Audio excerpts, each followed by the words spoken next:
Hi, I'm a Possum and I find garbage. Today's garbage is The Electric State, a movie made by overcompensating Netflix boardroom executives who drive Lamborghinis and can't satisfy their wives. This movie is based on a graphic novel I never read about a girl and her robot companion traveling across a post-apocalyptic America, which has been destroyed by some kind of war, and the landscape is now littered with the ruins of a hyper-consumerist society. So now the whole country looks like one huge abandoned theme park. Unfortunately, this is a Netflix movie, and we all know how their adaptations turn out.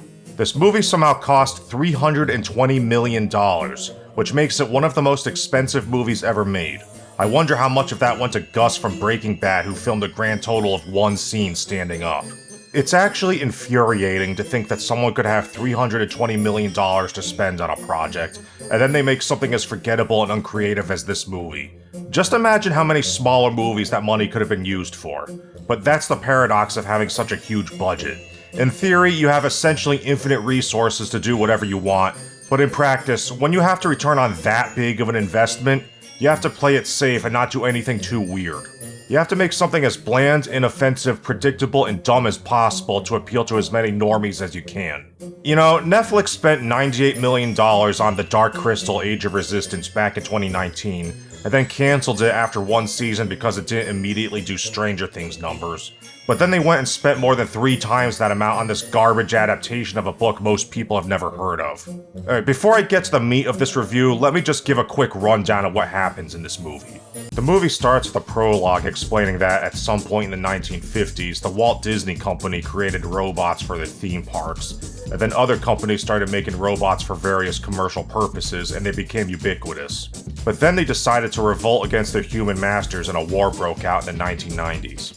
A thinly veiled Steve Jobs stand-in named Ethan Skate invented drones that could be piloted by humans through a sort of remote brain-computer interface called a neurocaster, and they won the war.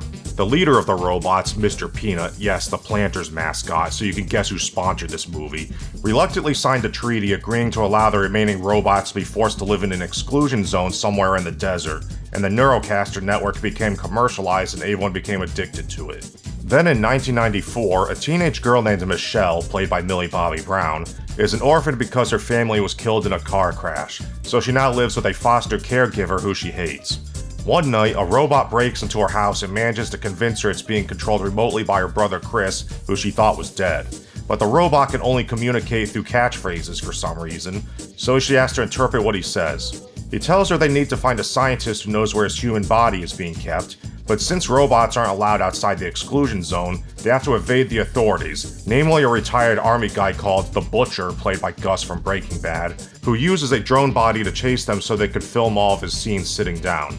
Michelle and Robot Chris hitch a ride on a truck driven by a smuggler type named Keats, portrayed by Chris Pratt, who plays him like the same quippy, annoying character he always plays, and his robot companion Herman, but Gus follows them to his hideout on the edge of the exclusion zone, and the place gets destroyed as they escape, trapping them with the robots. They make their way to an old shopping mall where Mr. Peanut and the other robots hide from evil robots called scavengers, or scavs for short, who kill other robots and take their parts, and he helps them find a creepy old carnival where the scientist Dr. Amherst is hiding out.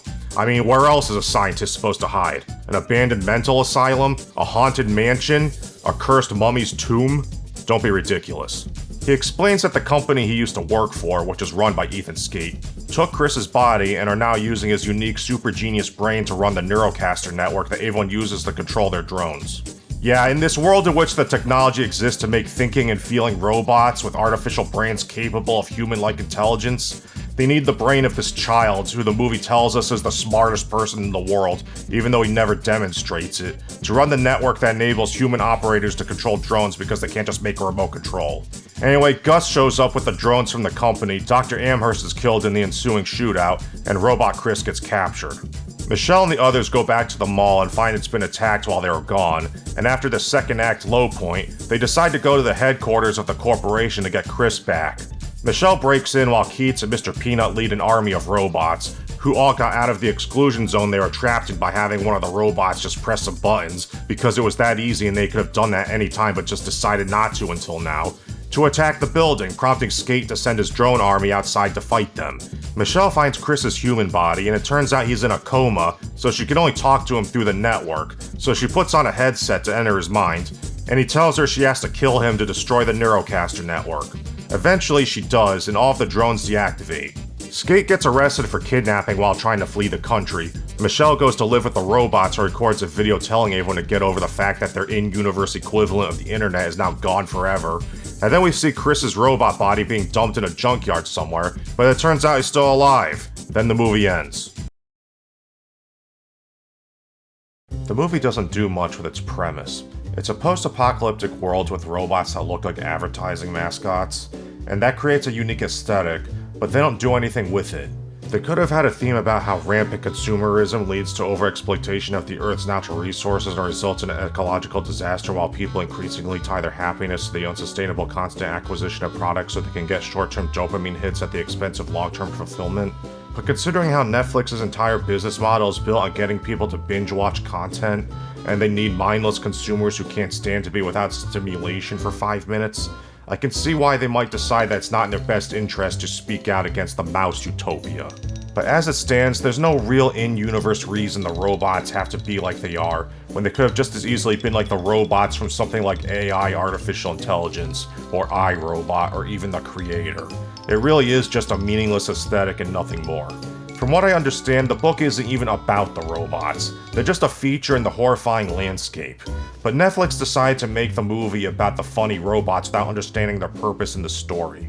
On that note, the tone is all over the place. You would think a movie which starts with a bunch of Disney World robots rebelling and President Clinton signing a peace treaty with Mr. Peanut would be really goofy and not take itself seriously, but the movie is really schmaltzy at times, and Mr. Peanut himself is really dour and serious. Maybe they were going for a Pixar thing where they have all these silly characters but it ends up being a really emotional story, but they don't even commit to it because a lot of the time, they do that stupid Marvel movie thing where something emotional and serious would be happening, but then they immediately undercut it with some dumb joke or gag. At the same time, the plot of the movie centers around the child being kept alive against his will by an evil corporation who exploits him for their own financial gain, so he's forced to project his mind into a robot body to escape.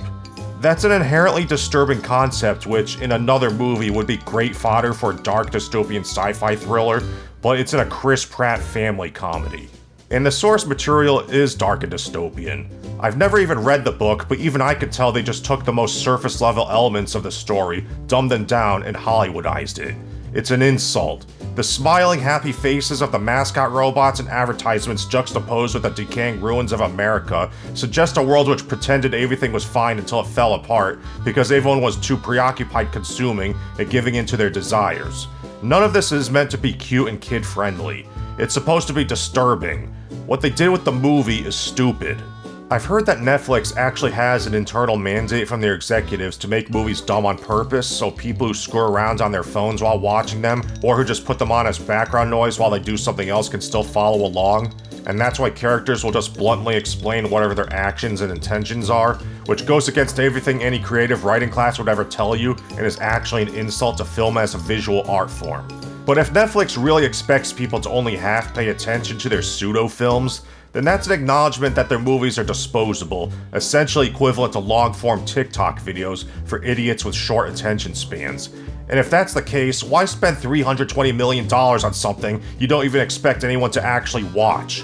The ironic thing is the book presents the aftermath of a world destroyed by rampant consumerism, but this movie adaptation of that book represents the pinnacle of corporate thinking, and that was designed from the ground up to appeal to the lowest common denominator and cater to the absolute worst tendencies of the dumbest, most dopamine-poisoned members of the modern audience, complete with a major character who's literally a product placement. This movie is exactly the sort of thing that would be found in the ruins of the wasteland of the Electric State, sandwiched between a pit of Funko Pops and a mountain of McRibs. Speaking of McDonald's, kids might like this movie, or at least the ones who still have attention spans longer than 10 seconds will, but it's not going to stick with them. Just like McDonald's, they're not going to get any nutritive substance from it, it's likely bad for them, and they're not even going to remember the experience after it's over. And also like McDonald's, the only saving grace is that if you already have a Netflix account, then it's a quick and convenient way to shut your kids up for a while. But if you're a thinking adult with an analytical brain, then this movie's mere existence is an insult to you. This movie is Netflix spitting in your face and expecting you to ask for more. That's how little they think of you. That's how stupid they think you are. Just let me list off some miscellaneous complaints because I don't feel like formatting this video in any particular way, and I've already thought about this movie more than the writers did. This is one of those movies where characters do stupid things just because the plot needs them to. As an example, there's a part where they have a bad guy incapacitated and he drops his gun, and none of the heroes think to pick it up before he frees himself and starts shooting at them again. The movie is full of egregious product placements. The Planters mascot, Mr. Peanut, is in the movie, and he's not just some one-off character who appears in one scene, he's a major character who ends up becoming critical to the hero's journey. What would they have done if they couldn't get Planters to pay for a chunk of the movie? Would the leader of the robots have been the Michelin Man, or the Buc-ee's Beaver? And there's a scene where they literally list the items on the Panda Express menu. The book this movie's based on makes a point about the dangers of rampant consumerism, and here's the movie shamelessly shilling products.